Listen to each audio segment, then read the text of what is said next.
ব্যাপারটা আমার জন্য খুবই লাকি। আমি সবসময় এই হলে সিনেমা দেখি এবং আপনাদের সাথে আমার দেখা হয়, আপনারাও আমার জন্য লাকি। তো এই জন্য এখানে সিনেমা দেখছি, তো খুবই ভালো লাগছে। দেখলাম এবার আমাদের ভিআইপি হল দেওয়া হয়েছে আর কি, টিকিটের দাম খুব বেশি, 900 টাকা করে টিকিট। তারপরে দেখলাম হাউসফুল, এটা খুব ভালো লাগলো যে 900 টাকার টিকিট দিয়েও মানুষ বাংলা ছবি দেখছে ঈদের দিন, এটা দেখে ভালো লাগলো। তো দেখছি মানুষের রিয়াকশন, দেখছি হাততালি দিচ্ছে, কখনো হাসছে। তো দেখা যাক কী হয়। খুব ভালো শুরু হলো। প্রেশার কুকার তো আমার ডিফারেন্ট সিনেমা, বাট যে ভাইব পাচ্ছে আমি খুবই হ্যাপি। বাট এখনই খুব মানে বেশি কিছু বলতে চাই না। আজকে সারাদিন দর্শকদের সাথে কথা বলবো, এখনো হজম করছি দর্শক রিয়েকশনটা। অলরেডি সিনেমা দেখছি, আমি শুনতে পারলাম আপনারা সবাই আসছেন, আপনার সাথে ঈদ মুবারক দিয়ে গেলাম, সবাইকে ঈদ মুবারক। তো সে কথা হলো নায়ক কেন্দ্রিক সিনেমাতে বের হয়ে নায়িকা কেন্দ্রিক সিনেমা, এটা কেমন? এটা কোনো কেন্দ্রিক সিনেমা না, এটা গল্প কেন্দ্রিক সিনেমা, এটা ডিরেক্টর কেন্দ্রিক সিনেমা।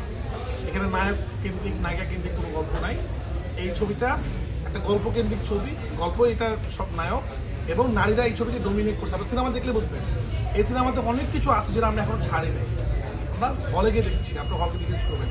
এখানে র্যাপ সং আছে, এখানে ডিফারেন্ট টাইপের সং আছে, এখানে রোমান্টিক সং আছে, অনেক কিছু আছে। তো এটা এইভাবে করে প্রেডিকশন করা যাবে না। এটা কোনো কেন্দ্রিকে, আমি আগেও বলেছি আপনাদের, কোনো কেন্দ্রিক সিনেমা এটা না, এটা জনরাটাই ডিফারেন্ট, এটা অনেকগুলো গল্প মিক্স জনরা। তো হোয়াট এভার, দেখি ভালো লাগছে। এই চ্যালেঞ্জিং, আমি সবসময় চ্যালেঞ্জিংটা পছন্দ করি। সব রকম সিনেমায় আমি বানিয়েছি, আমি এক্সট্রিম রোমান্টিক ছবি বানিয়েছি, ডার্ক রোমান্টিক ছবি বানিয়েছি, তুফানের মতো ছবি বানিয়েছি, তাণ্ডবের মতো ছবি বানিয়েছি, সুরঙ্গের মতো ছবি বানিয়েছি। এখন আমার কাছে মনে হচ্ছে দর্শকদের নতুন কিছু দেওয়া দরকার, প্রেশার কুকার। তো এবার ডিফারেন্ট টিম বানিয়েছি, আমার মনে দর্শক এটা পছন্দ করবে। দর্শক নতুন কি পাবে একটু খুলে বলেন। পুরোটাই নতুন, নাম থেকে শুরু করে সবই নতুন, নায়ক নায়িকা তো নতুন। আমার মনে হয় আপনারা দেখেন ভালো লাগবে। দর্শক তো পছন্দ করছে, বাকিটুকু দেখা যাবে। সবাইকে ঈদ মুবারক এবং হাউসফুল দিয়ে শুরু হলো, ভালো লাগছে।